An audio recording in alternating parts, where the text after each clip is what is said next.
नमस्कार विद्यार्थी मित्रांनो, आज आपण एका नवीन टॉपिक विषयी डिस्कशन करणार आहोत। या टॉपिकमध्ये आपण थर्मोडायनामिक प्रोसेसेस बघणार आहोत आणि त्यामधली पहिली प्रोसेस आहे आयसोथर्मल प्रोसेस। आता आयसोथर्मल प्रोसेस याचा अर्थ त्या ठिकाणी असणारं जे टेम्परेचर असेल ते कॉन्स्टंट असणार आहे, म्हणजे delta T is equal to 0। इथं फिगरमध्ये आपण बघत आहोत की एक कंटिन्युअस आपण समजा 20 डिग्री टेम्परेचर हे या सिलेंडरला आपण सप्लाय करत आहोत।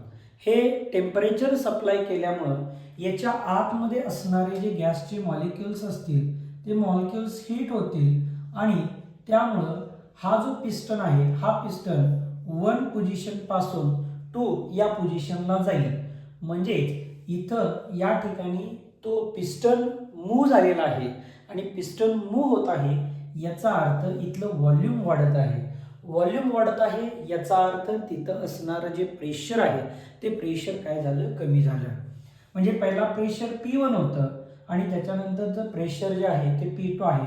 म्हणजे इथं प्रेशर कमी झालेलं आहे आणि व्हॉल्यूम जे आहे ते वाढलेलं आहे। कधी? ज्या वेळेला डेल्टा टी याची व्हॅल्यू 0 असेल। आता या थर्मोडायनामिक प्रोसेसमध्ये ज्या काही थर्मोडायनामिक प्रोसेस आहेत, आता रिव्हर्सिबल प्रोसेस आहे, इरिव्हर्सिबल प्रोसेस आहे, सायक्लिक प्रोसेस आहे आणि फ्री एक्सपान्शन, ह्या 4 थेरॉटिकल प्रोसेस आहेत। त्यानंतर ज्या उरलेल्या 4 आहेत, isothermal process, isobaric process, isochoric process आणि एडियाबॅटिक प्रोसेस, या 4 प्रोसेसेसमध्ये आपल्याला याच्यामध्ये एक्सप्रेशन्स बघायचे, डेरिव्हेशन्स बघायचे आहेत। ओके, मग या आयसोथर्मल प्रोसेसमध्ये आपल्याला किंवा ज्या डेरिव्हेशन्स बघण्याच्या ज्या 4 प्रोसेस आहेत त्यामध्ये आपल्याला काय काय कॅल्क्युलेट करणं गरजेचं आहे, तर नंबर 1 आपल्याला तिथं वर्क डन कॅल्क्युलेट करायचं आहे, नंबर 2 आपल्याला इंटरनल एनर्जी कॅल्क्युलेट करायची आहे आणि नंबर 3 आपण किती हीट त्या ठिकाणी हीट एनर्जी जी आहे ती कॅल्क्युलेट करायची आहे। म्हणजे ज्या 4 प्रोसेस आहेत की जिथं आपल्याला एक्सप्रेशन्स बघायचे आहेत त्यामध्ये या 3 गोष्टी आपल्याला कॅल्क्युलेट करायच्या आहेत, हे सर्वांनी लक्षात ठेवा। आता इथं नंबर 1 आपण काय कॅल्क्युलेट करूया, वर्क डन। आता हे वर्क डन कॅल्क्युलेट करण्यासाठी आपल्याला माहिती आहे की इथं वर्क डन होत आहे म्हणजे W is equal to integration काय होत आहे, P इंटू dV। कारण व्हॉल्यूम मध्ये झालेल्या चेंजमुळे इथं वर्क डन झालेलं आहे, कारण पिस्टन जो आहे तो मूव्ह झालेला आहे। आता हे व्हॉल्यूम कुठून कुठं चेंज झालं, तर V1 पासून V2 पर्यंत व्हॉल्यूम चेंज झालेलं आहे। आता इथं आपण काय करूया, थोडंसं या ठिकाणी आपण अरेंजमेंट करून घेऊया। बघा, V1 to V2 P V, म्हणजे इथं V न मी मल्टिप्लाय केलं। आता V न मल्टिप्लाय करत आहे म्हणजे मला V न डिवाइड करावं लागेल। इथं मल्टिप्लाय इथं डिवाइड, हे कॅन्सल झालं की परत हीच टर्म होणार आहे, फक्त एक मॅथमॅटिकल आपण ऍडजस्टमेंट केलेली आहे। ओके, आता याच्यामध्ये जर आपण बघितलं तर PV याबद्दल आपण काय म्हणू शकतो बघा, but PV is equal to nRT। n म्हणजे number of moles, R universal gas constant आणि T म्हणजे काय, टेम्परेचर, आणि ते कॉन्स्टंट आहे त्यामुळे त्याला आपण बाहेर काढूया। मग आपल्याला काय लिहिता येईल बघा, therefore W is equal to PV च्या बद्दल आपल्याला nRT पुट करता येईल, ते बाहेर आलं V1 to V2 dV by V। Okay, पण आता 1/V इंटू dV हे आपल्याला इंटिग्रेशन याचं माहिती आहे, nRT काय म्हणता येईल बघा, log to the base E of काय म्हणता येईल V, आणि लिमिट कुठून कुठं आहे तर V1 पासून V2 पर्यंत। एकदा अपर लिमिट पुट करूया आणि एकदा लोअर लिमिट पुट करूया, log to the base E of V2 minus log to the base E of V1 हे आपल्याला लिहिता येईल। आता इथं लॉगची काय आहे, वजाबाकी। जर लॉगची वजाबाकी असेल तर लॉगचा भागाकार केला जातो, is equal to nRT log to the base E of V2 by V1।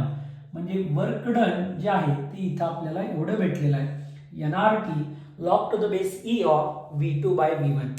हे आपण असेही लिहू शकतो, W is equal to nRT, ह्या log to the base E लाच आपण Ln असं लिहितो, V2 बाय V1। ओके, म्हणजे हे झालं या ठिकाणी आयसोथर्मल प्रोसेस मधलं वर्क डन।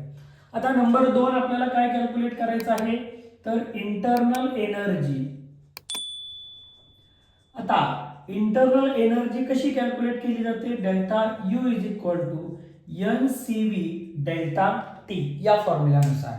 आता N number of mole, C V specific heat capacity at constant volume, आणि डेल्टा टी म्हणजे तिथं टेम्परेचर मध्ये झालेला चेंज, पण कंटिन्युअसली आपण सेम टेम्परेचर सप्लाय करत आहोत, याचा अर्थ इथं आपण म्हणू शकतो but delta T is equal to 0 आहे. याचाच अर्थ डेल्टा यू याची व्हॅल्यू आपल्याला या ठिकाणी किती भेटेल, 0 भेटेल. 2 इंटरनल एनर्जी आपण कॅल्क्युलेट केली. आता इंटरनल एनर्जी कॅल्क्युलेट केल्यानंतर आपल्याला काय बघायचं आहे, हीट एनर्जी म्हणजे नंबर 3 हीट एनर्जी. आता ही जी हीट एनर्जी आहे ती हीट एनर्जी कॅल्क्युलेट करण्यासाठी आपल्याला या ठिकाणी थर्मोडायनामिकचा फर्स्ट लॉ यूज करावा लागेल. म्हणून therefore according to first law of thermodynamic, first law काय सांगतो की जी तुम्ही हीट एनर्जी अप्लाय करत आहात, सप्लाय करत आहात, ती कशाला वापरली जाईल, तर त्याची इंटरनल एनर्जी चेंज करण्यासाठी, आणि सोबतच तिथं पिस्टन मूव्ह होत आहे म्हणजे वर्कडन होणार आहे. परंतु आपल्याला माहिती आहे डेल्टा यू ची जी व्हॅल्यू आहे ती 0 आहे, म्हणजेच Q is equal to 0 plus W, म्हणजेच Q is equal to W. याचा अर्थ असा होतो की जी हीट तुम्ही सप्लाय करत आहात त्या हीटचं कन्व्हर्जन सगळंच्या सगळं कशामध्ये होत आहे, तर त्या वर्कडन मध्ये होत आहे. ओके, तर अशाच नवनवीन व्हिडिओसाठी आमच्या चॅनलला लाईक करा, शेअर करा आणि सबस्क्राईब करायला विसरू नका. धन्यवाद.